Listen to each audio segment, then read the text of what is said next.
Οι φρεγάτες κλάσης Μπορμπόρος του τουρκικού πολεμικού ναυτικού υφίστανται μια εκτεταμένη διαδικασία εξυγχρονισμού προκειμένου να ανταποκρίνονται στις σύγχρονες συνθήκες πολέμου. Στο πλαίσιο αυτού του έργου, οι μαχητικές δυνατότητες των πλοίων έχουν ενισχυθεί σημαντικά.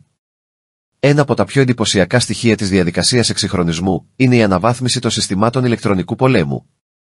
Η Τουρκία έχει ενσωματώσει και δικά της συστήματα αναγνώρισης φύλου ή εχθρού, IFF. Χάρη σε αυτά τα συστήματα, τα πλοία προστατεύονται πιο αποτελεσματικά από ραντάρ, σόναρ και εχθρικά ηλεκτρονικά σήματα. Στις φρεγάτες έχουν ενσωματωθεί σύγχρονα ραντάρ, προηγμένα συστήματα ελέγχου πυρός και εγχώρια συστήματα όπλων. Έχουν τοποθετηθεί 16 τουρκικής κατασκευής αντιπλοϊκή πύραυλοι Ατμάκα, ενώ στο μπροστινό μέρος του πλοίου έχει εγκατασταθεί το σύστημα εγγύς αντιαεροπορικής άμυνας Γκογντανής των 35 χιλιοστών. Στο πίσω μέρος διατηρείται το σύστημα Phalanx CIWS. Επιπλέον, έχει ενσωματωθεί το σταθεροποιημένο τηλεχειριζόμενο πυροβόλο των 25 χιλιοστών που κατασκευάζει η Aselsan. Τα συστήματα διοίκησης και ελέγχου, οι υποδομές επικοινωνίας και τα συστήματα πλοήγησης έχουν ανανεωθεί σύμφωνα με τις απαιτήσεις της ψηφιακής εποχής.